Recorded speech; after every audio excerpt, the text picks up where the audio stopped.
I want you to think back to that special night and that special meal that you'll never forget. What made it so special? What about the aromas that take you back in time, like Grandma's cookies or Grandpa's garage? These are flavor memories. But what is flavor and where does it come from? I'm Jeremy Storton. I'm an Advanced Cicerone and the host of the Good Beer Matters podcast. I've partnered with the BrewDB to bring you trusted brew knowledge. Trusted Brew Knowledge is a series of videos to help you better understand beer and what to make of it. In this video series, we're going to take a deep dive into the complex world of beer flavor. My name's Peter Cronin. I'm the quality manager here at AleSmith Brewing Company. So as we're talking about how we taste beer, let's talk about how flavor gets into our beer. Sure.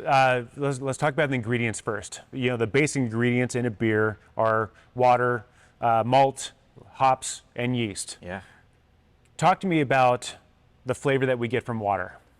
So we're in San Diego here, and we're right at the end of the Colorado River. So the water during that whole time is picking up a lot of minerality, and so much so that you can almost smell that.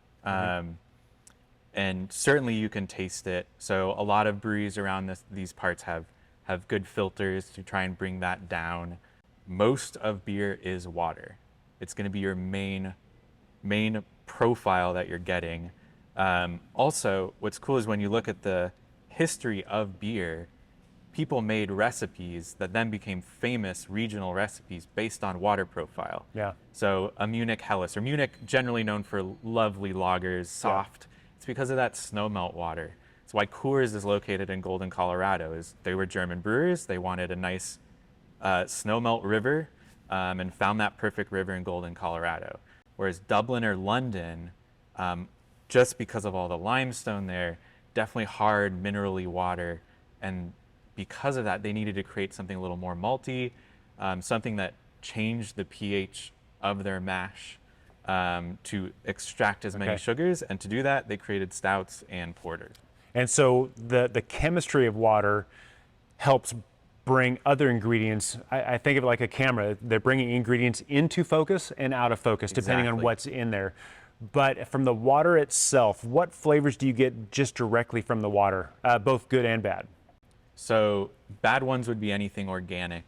That's why we have a carbon filter. Yep. Every brewery has a carbon filter. You want to get rid of anything organic that somehow made its way into the water.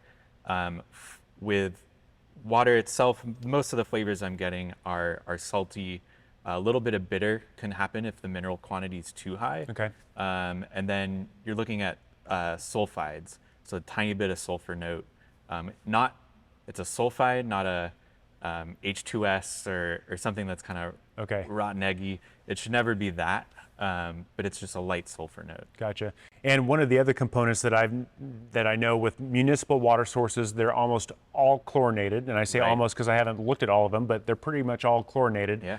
And if that chlorine and specifically the chloramines come through your water profile, then you start getting flavors of like Band-Aid, plastic bucket, and the chlorophenols that you don't want. So that's another flavor that we just need to deal with. But these are flavors that you can get from your water, right? Definitely, and they're in the water as antimicrobials. And beer's main thing that makes the alcohol is a microbe. It's yeast. Yep. So you don't want to kill off your yeast that's making all these gorgeous flavors with chlorine and chloramine. Absolutely. So the next major ingredient in the making of beer is malt. Yeah.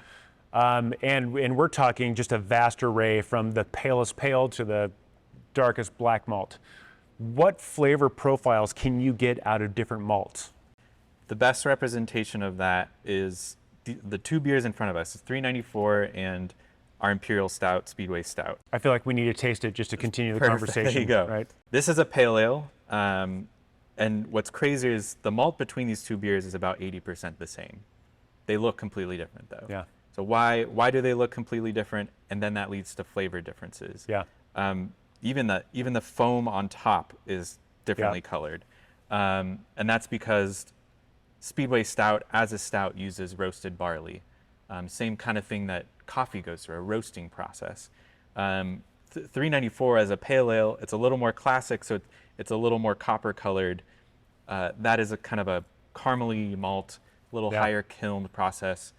A lot of products that we know and consume every day are kilned, like coffee or tea. So just think of that same process with malt. The higher temperature you go, the longer you kiln for, the more like chocolatey, the more nutty, the more smoky you could even get going with that kilning process. Yeah, I like to think in terms of malt. I like to think of the flavor profiles as being somewhat similar to bread. You go from like Totally. from wet dough all the way to undercooked bread and crackers, and all the way to kind of dark bread, crust, and burnt bread, and toasted bread, and all the stuff in between. Yeah. And then at some point you start adding flavors of like a light honey and caramel and toffee and coffee and milk chocolate, dark chocolate, to just flat out, this is burnt and barbecued. Yeah. But are all these flavors coming from the malt?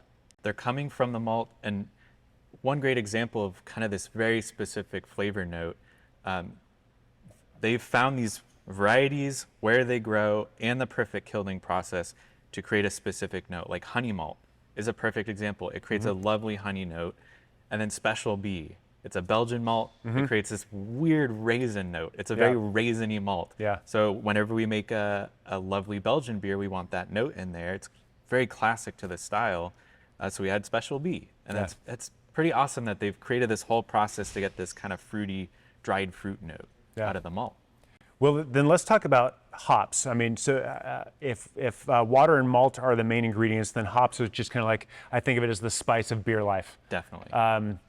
What are different flavors that you would expect to get from a vast array of different hops?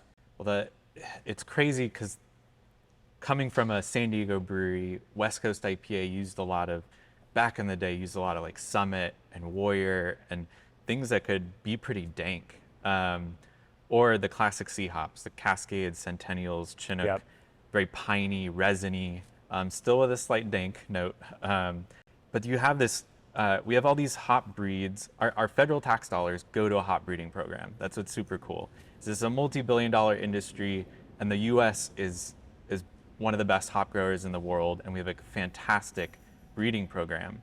And there's all these hops from decades past where they were axed because they had a coconut note, because they had a chocolate note, things that they didn't want in their macro lager, but they still have the rhizomes for it. These are the you can grow hops from these rhizomes, and we're going back to those and kind of rekindling these hops that we thought at one point were bad, but now we actually want those notes. Well, and I find it interesting that generally speaking, I know that the U.S. is just really known for it. If you like pine tree sap and grapefruit rind stuffed in your face, then you want an American hop. And now we're starting to kind of branch out into more tropical stuff. If you liked stone and earth and twigs and orange marmalade, then maybe the British hops are for you. If you liked garden twigs and herbs and flowers and black pepper, then German hops were for you. But now we're getting into all these new hops that, especially from the Southern Hemisphere and particularly New Zealand, where we're getting these just wonderful tropical flavors of lychee and mango and pineapple. We're getting underripe pineapple, overripe pineapple, and even some French hops are bringing out kind of like minty flavors or white grape flavors that are reminiscent of wine. Yeah.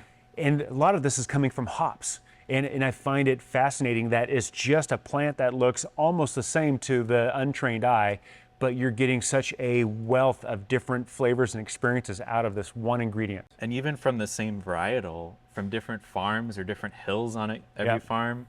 So myself and our head brewer go up to Yakima, Washington every year and do our hop selection. And it's just crazy from you're trying all Cascade or trying all Chinook or Centennial, and just from farm to farm, they're different. There's definitely a terroir. Wine is so based off of terroir. They talk about the varietal of grape, but also where it's from regionally.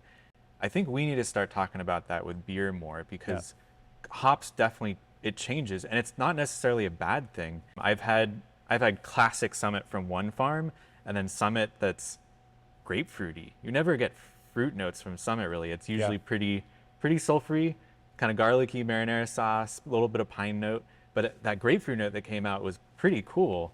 Not classic, but still awesome. I love that that farm tried to do that, and wherever they were in Yakima.